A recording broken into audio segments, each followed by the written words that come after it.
Hey you, welcome back to the Frugal Filmmaker Q&A. That's the show where you send me a filmmaking question and I try to answer it. The best chance you have of getting your question read on this show is to send me an email to thefrugalfilmmaker@gmail.com, or you can comment below, or you can send me a message on Twitter @frugalfilmmaker. My video last week was the Frugal Fattener 2, which is a DIY camera grip you can put your small camera into, and it just gives you a more easy time of holding it and managing it and setting it down without it falling on its lens.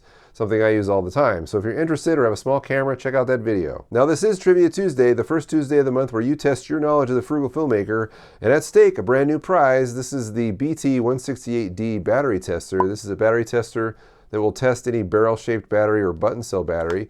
Easily fits into the jaws right here, and it will give you the voltage here on the screen, not just an indicator of whether the battery is good, fair, or bad. It will tell you exactly how much voltage you have, which can be very handy in allowing you to know how much life your battery has left. So if you're interested in winning that, or you just want to test your knowledge, stay tuned to the end of the show for the Frugal Filmmaker trivia question. Okay, let's answer some questions. The first one comes from a YouTube comment from Ibn Sayed, I believe, who says, time to get a new intro? Yes, you know, I would have to agree with you. I think the intro is definitely a little stale and needs some updating. So let's take a look at some alternatives. How about alternative number 1? And here's number 2.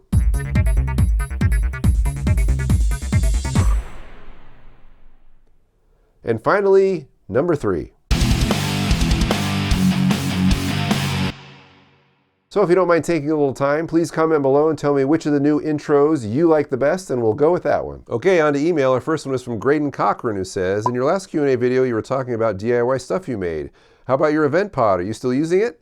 Anything you would change now for a version 2.0? Well, this is the Eventpod in its current state right now. Notice the pan and tilt head has been removed because it's actually holding up my camera right now on my tripod. But this is it. It's still got the 1/4 20 mounting points on a lot of the sections, and it has the mic stand at the bottom, which I use as kind of a mini foot to keep it steady. I don't think I would really change much on this. I might remove some of the 1/4 20 stuff because I think there's probably too many of these.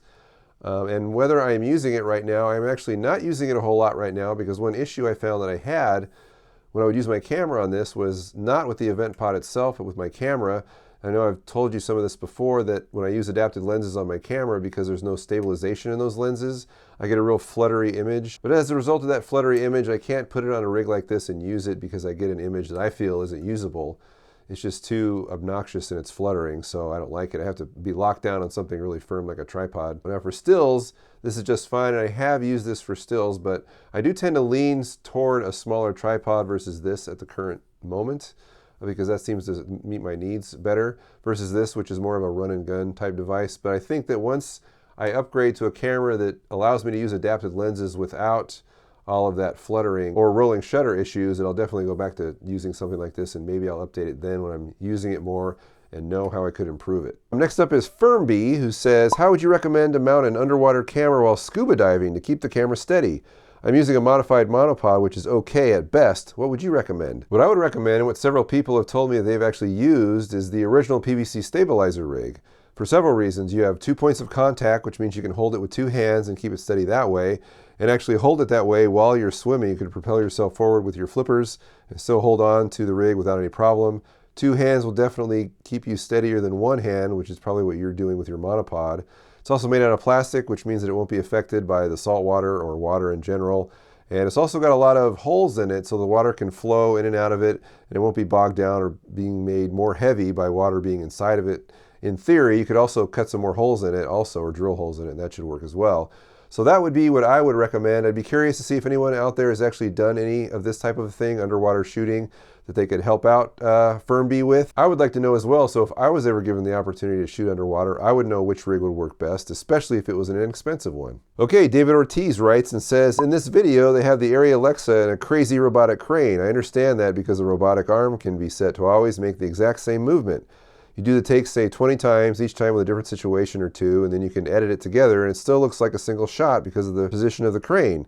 Easier said than done. How would you do a version from it with no robotic crane and still get the one-take effect? Well, David, I think the answer to this might be simpler than you might think, although it's probably not one you're going to want to hear, which is, unlike having the robotic camera arm, which is going to give you those same exact motions every single time, you or the camera operator are going to have to do those motions, and that's where it becomes tricky, or more like kind of a typical film shoot. It's like the camera operator has to hit his move every single time, as well as the talent hitting their marks so that everything's going to match up. And this is something that's actually been around for a while. I mean, if you've ever watched Alfred Hitchcock's Rope, a film I would recommend you watching if you're interested in this kind of a thing. In that situation, they had the camera on just a dolly, and the film canister or the film magazine would actually run out of film every 10 minutes. It would only go for 10 minutes, and so they would have to swap out magazines. But Hitchcock wanted to give the illusion of one continuous take throughout the entire movie, or most of the entire movie. So he would always pass his camera behind something so the lens was obscured or blacked out, and then when he emerged from what appeared to be the same position, the take would go on. And that's just something that you're going to have to do. The tricky part is, of course, is doing all the rehearsal necessary to hit all those marks. And I know that in that situation with the robotic arm, the robot is doing all the work for the camera operator, and they're hitting it every single time. But as soon as you put a human in there, of course, you're going to make mistakes. But that's just part of it. And if you don't have access to that high-end equipment, you just do it the old-fashioned way. You just rehearse and practice and look at where your camera's going to be and where your actors are going to be, and make sure you can move behind something or tilt to the floor like they did in the video, and then just edit and post. And you can always disguise those edits if your lens is obscured or darkened out, or even doing a little dissolve in between those takes. You can usually mask that kind of movement pretty well. It's not as complex as you might think, although in that video it's probably a lot different because they're using probably computers to help them and animatics and all that kind of stuff. But you can do the same basic thing.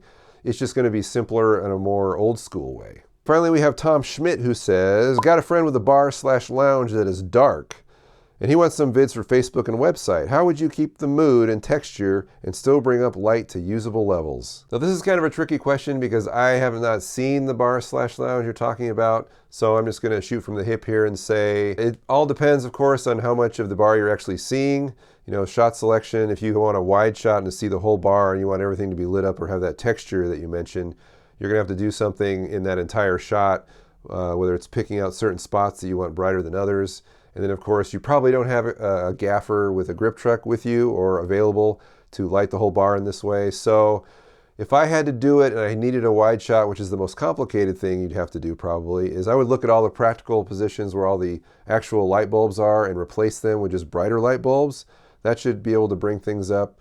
If you can't do that, I would say maybe not show a wide shot, or light up specific areas of the wide shot that you want to draw the eye to and not worry about the other ones. And if you're doing close-ups, of course, you could cheat a lot more because then you're just worried about the person in the foreground and the direct background, not the entire bar.